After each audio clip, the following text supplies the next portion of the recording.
देखिए कल जो हमने किया था, हमने एक न्यूमेरिकल किया था जिसके अंदर हमने क्या देखा था कि आपको ग्रोस वैल्यू,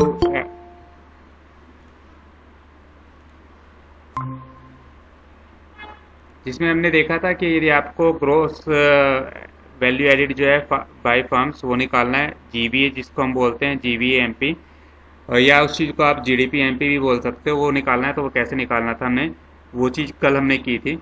आज हमारे पास एक न्यूमेरिकल है, जिस न्यूमेरिकल के अंदर आपके पास क्या है कि आपको एक तो जीवीए एमपी निकालना ही निकालना है, जैसा हमने कल निकाला था सेम वे में। सेकंड थिंग हमारे पास दिया हुआ है नेशनल इनकम हमारे को निकालना है। तो जीवीए एमपी निकालने का तो फॉर्मूला आपके पास क्या था कि जितने भी आउटपुट आपके पास आई है, वैल्यू ऑफ आउटपुट में से आपने सब्ट्रैक्ट कर देना था इंटरमीडिएट कंजप्शन, तो हमारे पास निकल करके आ जाता था जीवीए एमपी, या उस चीज़ को हम जीडीपी एमपी भी बोल सकते हैं। तो अब हमारे पास जो इनपुट्स दिए हुए हैं, वो इनपुट्स क्या दिया हुआ है कि प्राइमरी सेक्टर ने 800 लाख का प्रोडक्शन किया, सेकेंडरी सेक्टर ने सर 200। आप स्क्रीन रिप्रेजेंट नहीं कर रहे? हाँ जी, स्क्रीन रिप्रेजेंट नहीं कर रहे आज आप? स्क्रीन नहीं शो हो रही का। एक मिनट रुकिए, मुझे लगा मैंने शेयरिंग स्टॉप नहीं की है अभी तक। स्क्रीन शो हो रही है? हाँ जी yes sir. Sir. Yes sir. ठीक है, बता दिया करो, क्योंकि बहुत बार आज मेरा नेट नहीं चल रहा है, तो मोबाइल डाटा बचाने के लिए मैं थोड़ी चीज़ें कर रहा था।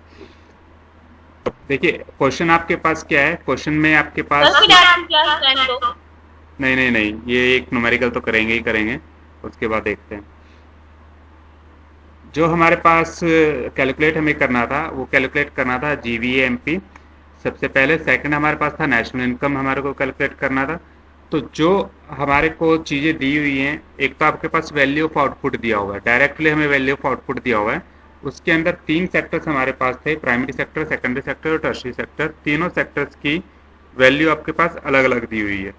तो जब वैल्यू ऑफ आउटपुट आपको निकालना है, तो आपको ये 800 प्लस 200 प्लस 300 तीनों चीज़ों को आपने ऐड कर लेना है। तो आपके पास जो वैल्यू निकल करके आएगी, वो आपके पास वैल्यू ऑफ आउटपुट आ जाएगी, पहली चीज़। दूसरा आपके पास दिया हुआ है value of intermediate inputs. Intermediate inputs का मतलब क्या है कि इंटरमीडिएट कंजप्शन यहाँ पर आ रहा है। तो ये भी आपके पास प्राइमरी का अलग दिया हुआ है, सेकेंडरी का अलग दिया हुआ है, टर्शरी का अलग दिया हुआ है, तीनों आपके पास अलग अलग दिए हुए हैं। तो इन तीनों को हम ऐड कर लेंगे, तो इंटरमीडिएट कंजप्शन हमारा निकल करके आ जाएगा। ठीक है, अब इसके बाद हमारे पास ना आपके पास किसी चीज़ का ओपनिंग स्टॉक दिया हुआ है, ना आपके पास किसी चीज़ का क्लोजिंग स्टॉक दिया हुआ है। तो इसमें हमारे को और कुछ नहीं करना है, इसके अंदर जो वैल्यू ऑफ आउटपुट आपको दिया हुआ है, ये चीज़ें, इसको सम कर लेना है। इसके अंदर से आपको इन तीनों का सम जो है वो सब्ट्रैक्ट कर देना है। तो आपके पास वैल्यू एडिड निकल करके आ जाएगा। उस चीज़ को आप जीवीए एमपी बोल सकते हो, या उस चीज़ को आप जीडीपी एमपी बोल सकते हो। क्लियर है? इसका सॉल्यूशन जो दिया हुआ है वो देखिए, ये दिया हुआ है कि value of output of different sectors minus value of intermediate inputs purchase by different sectors. इसको आपने सब्ट्रैक्ट कर देना है। 800 प्लस 200 प्लस 300 आपका ये ऊपर वैल्यूज दी हुई थी। 800 प्लस 200 प्लस 300 तीनों का सम किया, उसमें से आपने 400 प्लस 100 प्लस 550, तो टोटल 550 आपके पास ही आ गया। तो 1300 रुपये यहाँ पर आ जाएगा, 550 आपके पास यहाँ पर आ जाएगा। तो आपका 1300 में से 550 आपको सब्ट्रैक्ट कर देना, तो आपके पास ये 750 निकल करके आ जाएगा। ठीक है, ये चीज़ जो आपके पास आई, ये आपके पास आई gross value added at market price. आप इस चीज़ को gross value added at market price ही बोल सकते हो, या आप इस चीज़ को जीडीपी एट एमपी भी बोल सकते हो। दोनों का एक ही मतलब आपके पास है। ठीक है, अब बाकी क्या क्या दिया हुआ है हमारे पास। एक हमारे पास दिया हुआ है इनडायरेक्ट टैक्सेस, फिर हमारे पास दिया हुआ है कंजप्शन ऑफ फिक्स्ड कैपिटल। हमने जब थर्ड चैप्टर किया था, उसके अंदर देखा था कि कंजप्शन ऑफ फिक्स्ड कैपिटल को आप डेप्रिसिएशन भी बोलते हो। यही किया था हमने। Yes sir. Yes sir. ठीक है, फिर हमारे पास ये आया है कि factor income received by the residents from the rest of the world. ये आपके पास है from the rest of the world. और factor income paid to non residents. तो मतलब कि हमारे पास जो इनकम रिसीव हुई है वो इतनी हुई है 10, और जो इनकम पे की है हमने, वो हमने की है 20। तो यदि आप जो हमने रिसीव किया है उसमें से जो पे किया है उसको सब्ट्रैक्ट कर दोगे, तो आपके पास क्या निकल करके आ जाएगा? एनएस। NFIA निकल करके आ जाएगा। Yes sir. ठीक है, तो यस सर। ये फिफ्थ में से सिक्स का सब्ट्रैक्ट कर दीजिए तो आपके पास NFIA निकल करके आ जाएगा। अब दो चीज़ें और देखिए, आपके पास इनडायरेक्ट टैक्सेस दिया हुआ है प्लस सब्सिडीज दी हुई है। ठीक है, तो इनडायरेक्ट टैक्सेस NIT आपको निकालना है, तो इनडायरेक्ट टैक्सेस को आपको सब्ट्रैक्ट कर देना है और सब्सिडीज को आपको प्लस करना है, तो आपके पास NIT आ जाता है। तो अब दो तरीके आपके पास हैं। आपके पास GDP की वैल्यू आपके पास आ चुकी है, उसमें से मुझे डेप्रिसिएशन को सब्ट्रैक्ट करना है, इनडायरेक्ट टैक्सेस को सब्ट्रैक्ट करना है, income paid to non residents को सब्ट्रैक्ट करना है। तीन चीज़ें मुझे सब्ट्रैक्ट करनी है। Factor income received by residents from rest of the world, इसको प्लस करना है, प्लस सब्सिडीज को प्लस करना है। दो चीज़ें हमारे पास प्लस होंगी। या तो आप हर चीज़ अलग अलग निकाल करके दिखा सकते हो हर एक स्टेप करने के लिए, या आप क्या कर सकते हो, सबको एक ही उस लेवल पे लेकर के आ सकते हो। ठीक है, तो मैं दोनों चीज़ें आपको दिखा देता हूँ। अब देखिए, हमारे पास जो GDP थी, GDP आपके पास आई थी 750 लाख, GDP MP आपके पास थी 750। ठीक है, अब इसके अंदर से यदि मैं पहले डेप्रिसिएशन निकाल देता हूँ, GDP MP में से आप डेप्रिसिएशन को हटाते हो तो आपके पास क्या आता है, GDP MP में से आप डेप्रिसिएशन निकालते हो तो आपके पास क्या निकल करके आता है, NDP MP निकल करके आता है। ये Yes, आता है sir. ना। Yes sir. तो हमें क्या करना है, 750 के अंदर से डेप्रिसिएशन की वैल्यू जो दी हुई है आपके पास, डेप्रिसिएशन की वैल्यू दी हुई है 80 लाख, तो इसमें से माइनस 80 आपने किया तो आपके पास क्या वैल्यू आ गई, 670। 670 की वैल्यू। ठीक है, अब NDP से मुझे NDP FC निकालना है, NDP MP से मुझे जो है निकालना है, मुझे निकालना है, जाना है NDP FC पे। तो NDP FC में क्या करता था, मुझे जो टैक्सेस सब्ट्रैक्ट कर देने हैं।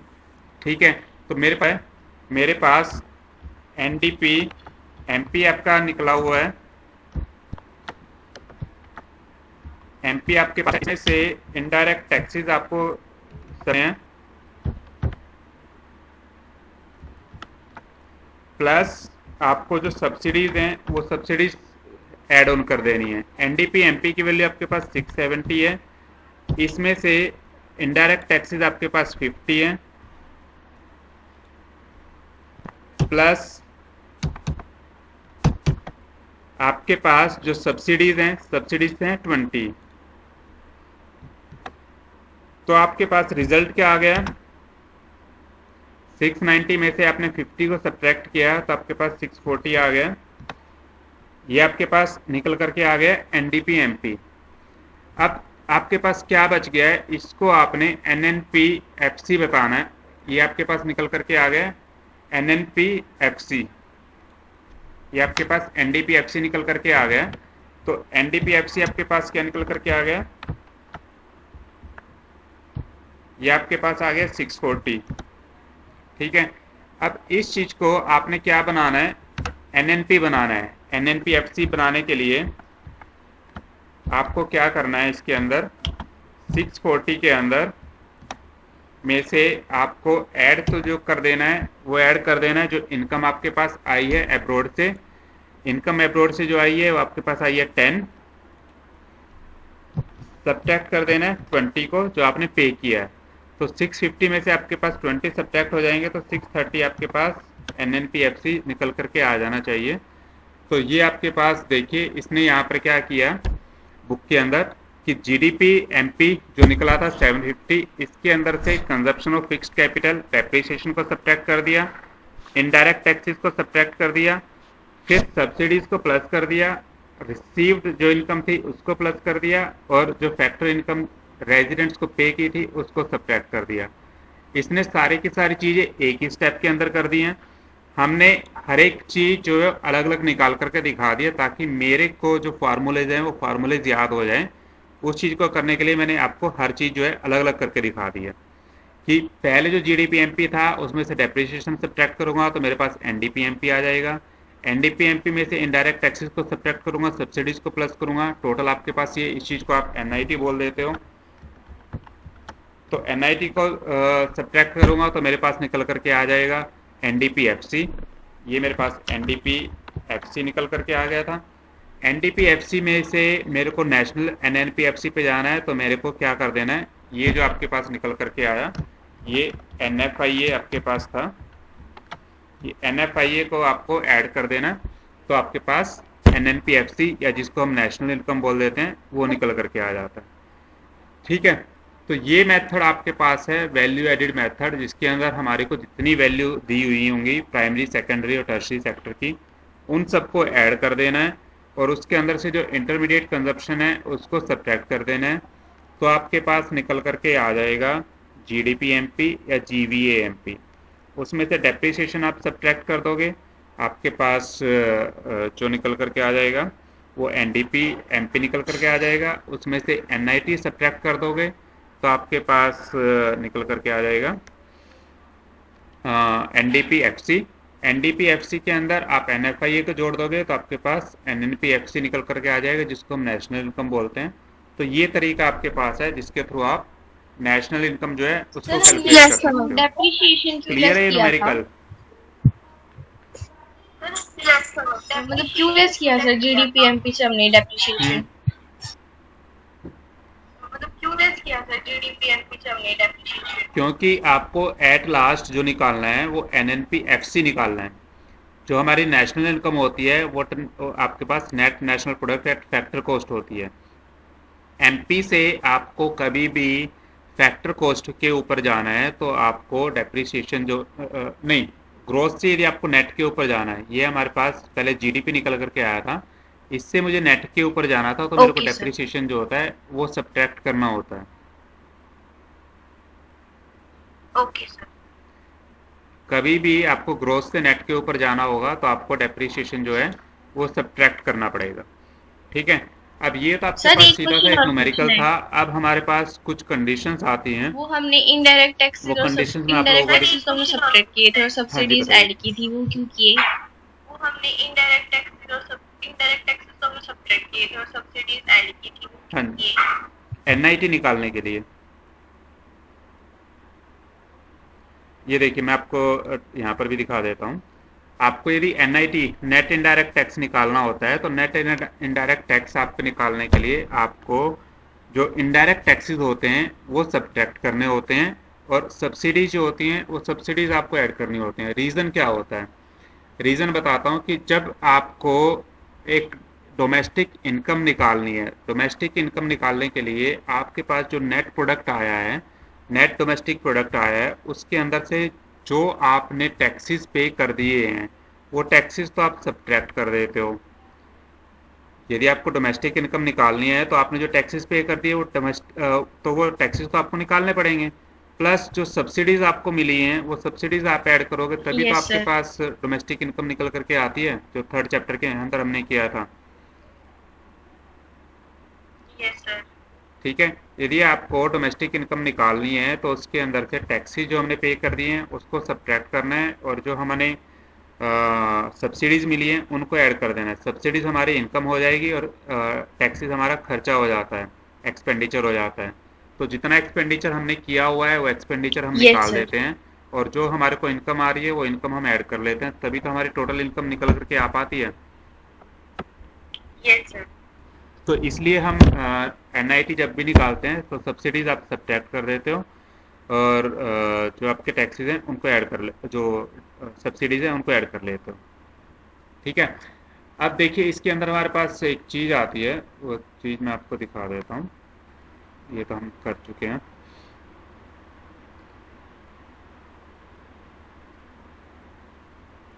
इसमें प्रिकॉशंस हमारे को क्या क्या लेनी होती है जब हम वैल्यू एडिड मेथड करते हैं। तो एक तो आपके पास जो भी सेकेंड हैंड गुड्स हमने बेचे होंगे, सेकेंड हैंड गुड्स जो भी सेल या परचेज की होंगे तो उनकी वैल्यूज़ आपको इंक्लूड नहीं करनी है जब आप एस्टिमेशन करते हो जीडीपी का, पहली चीज़। क्योंकि सेकेंड हैंड गुड्स हम किस लिए ऐड नहीं करते हैं, क्योंकि हम पहले ही जो इसके फाइनल गुड्स थे उन फाइनल गुड्स की वैल्यू जीडीपी निकालते वक्त उनको कर चुके हैं ऐड। तो इसलिए सेकेंड हैंड गुड्स की वैल्यूज का सेल परचेज हम कभी इंक्लूड नहीं करेंगे। दूसरी चीज आपके पास जो आती है,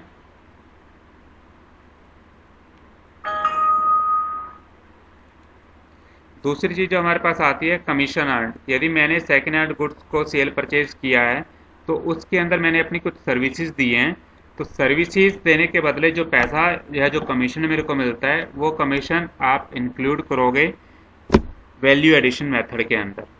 ठीक है, यदि न्यूमेरिकल के अंदर आपके पास कभी ये दिया हुआ है कि सेकेंड हैंड गुड्स आपके सेल किए हुए हैं उसकी कोई वैल्यू दी हुई है, या आपके पास कमीशन अर्न दिया हुआ है, तो सेकेंड हैंड गुड्स की वैल्यू आप इंक्लूड नहीं करोगे, पर कमीशन अर्न जो दिया हुआ है उसको आप इंक्लूड करोगे नेशनल इनकम जब आप कैलकुलेट करोगे तब। ठीक है, तीसरी चीज, यदि कोई चीज आपने अपने खुद के यूज के लिए प्रोडक्शन किया है, on account production of goods of the producing unit, कि यदि कोई कार मैन्युफैक्चरिंग कंपनी है उसने अपने यूज के लिए कोई कार मैन्युफैक्चर की है या अपने एम्प्लॉयज को ट्रांसपोर्ट करने के लिए कार यूटिलाइज वो कर रहा है, तो उस चीज को आपने इंक्लूड करना है जब आप वैल्यू एडिशन मेथड यूज करोगे। तो उसके अंदर आपने वो ऑन अकाउंट प्रोडक्शन को भी आपने एस्टिमेट करना है, इंक्लूड करना है जब आप नेशनल इनकम कैलकुलेट करोगे तब। ठीक है, फिर आता है आपके पास imputed value of production for self consumption. यदि मैं अपनी कंजप्शन के लिए अपने एम्प्लॉयज़ के लिए तो मैं कर ही रहा हूँ, प्लस मैं खुद भी यूटिलाइज कर रहा हूँ उस चीज़ को, तो भी मैं उस चीज़ को इंक्लूड करूँगा, क्योंकि यदि मैं कोई भी चीज़ प्रोड्यूस कर रहा हूँ, चाहे वो मैं अपने यूज़ के लिए कर रहा हूँ चाहे मैं किसी चीज़ के लिए कर रहा हूँ, पर उसकी वैल्यू तो आपकी मार्केट प्रोडक्शन के अंदर गिनी ही जाती है। कि सपोज करो यदि वो चीज़ आप खुद प्रोड्यूस नहीं करते हो तो आप कहीं बाहर से लेते, तो उतनी वैल्यू को हम इंक्लूड करेंगे जब भी हम जीडीपी को कैलकुलेट करेंगे। ठीक है, फिर हमारे पास एक चीज़ आती है कि इंटरमीडिएट गुड्स। इंटरमीडिएट गुड्स की वैल्यू को हम कभी भी इंक्लूड नहीं करेंगे एस्टिमेट जब भी नेशनल इनकम करेंगे, सिर्फ फाइनल गुड्स की वैल्यू को हम इंक्लूड करेंगे। ठीक है, क्यों इंक्लूड नहीं करते हैं इंटरमीडिएट गुड्स की वैल्यू? क्योंकि इंटरमीडिएट गुड्स हमारे पास रिफ्लेक्ट हो जाते हैं फाइनल गुड्स के अंदर। तो जब हमने फाइनल गुड्स की वैल्यू को इंक्लूड कर लिया है तो उसके अंदर ऑटोमेटिकली से इंटरमीडिएट गुड्स की वैल्यू हमारे पास इंक्लूड होकर के आ जाती है। तो इस चीज़ के लिए हम इंटरमीडिएट गुड्स की वैल्यू को कभी भी वैल्यू एडिड मेथड के अंदर इंक्लूड नहीं करेंगे। फिर आपके पास आ जाता है कि यदि कोई भी आपके पास बिजनेस है, वो बिजनेस अपने किसी घर को या अपनी खुद की बिल्डिंग को यूटिलाइज कर रहा है, तो उस बिल्डिंग का रेंट हम इंक्लूड करेंगे for the estimation of value added. ठीक है, तो एज ए रेंट हम उस घर को अपने लिए दिखाएंगे कि हम इस चीज़ को यूटिलाइज कर रहे हैं और उसका हम रेंट पे कर रहे हैं। तो रेंटल वैल्यू जो भी होगी वो आपके पास इंक्लूड की जाएगी जब भी हम जीडीपी इंक्लूड करेंगे। फिर आपके पास आता है services for self consumption are not considered. यदि मैंने कोई भी सर्विस अपने लिए की है कि मैं कोई मशीन ख़राब हो गई थी, उस मशीन को मैंने खुद से ठीक कर लिया, या कोई चीज़ रिपेयर मैंने खुद से की है, या मैं खुद अपने लिए साफ़ सफाई कर रहा हूँ, तो वो चीज़ें आपके पास वैल्यू एडेड मेथड के अंदर इंक्लूड नहीं की जाएंगी। तो ये 6-7 चीज़ें आपके पास हैं जिन चीज़ों की प्रिकॉशन आपको रखनी है कि क्या आपको इंक्लूड करना है, क्या आपको इंक्लूड नहीं करना है जब आप वैल्यू एडेड मेथड को यूटिलाइज करते हो तब। अब एक प्रॉब्लम हमारे पास आती है। हाँ जी बताइए। सिक्स्थ आपके पास है कि यदि आपके पास कोई बिल्डिंग है या आपका कोई घर है, उस घर को आप यूटिलाइज कर रहे हो प्रोडक्शन करने के लिए किसी चीज़ को, तो उस घर का रेंट आप इंक्लूड करोगे जब आप वैल्यू एडेड मेथड यूटिलाइज करोगे जीडीपी निकालने के लिए। बिजनेस के अंदर कभी भी यदि आपका खुद की बिल्डिंग भी है तो उस बिल्डिंग का रेंट हम अपने बुक्स के अंदर दिखाते हैं कि हमने इतना रेंट पे किया है।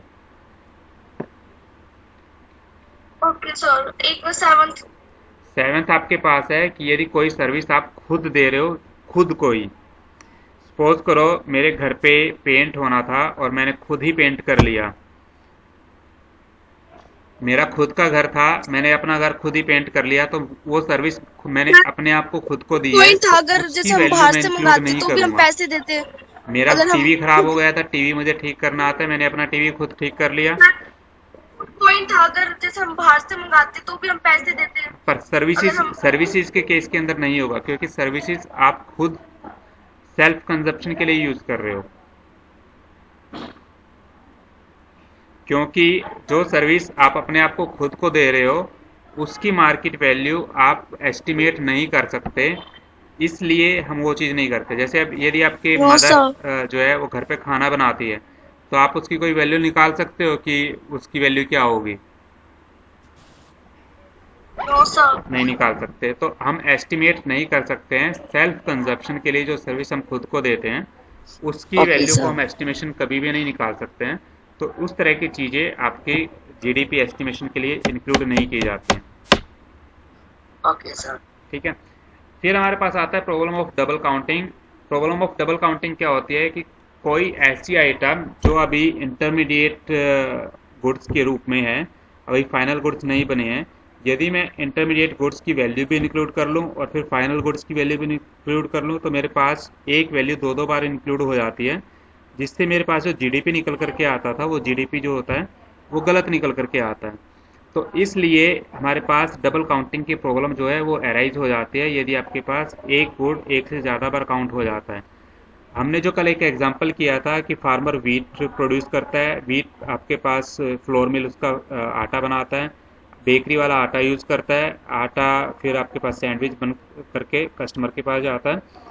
तो यदि मैं हर एक की वैल्यू को इंक्लूड करता जाऊंगा तो मेरे पास जो वैल्यू लास्ट में निकल करके आएगी वो वैल्यू गलत निकल करके आएगी। सिर्फ मैं जितनी वैल्यू ऐड की गई है सिर्फ उस वैल्यू को ऐड करके जाता हूँ, ना कि टोटल वैल्यू को ऐड करता हूँ।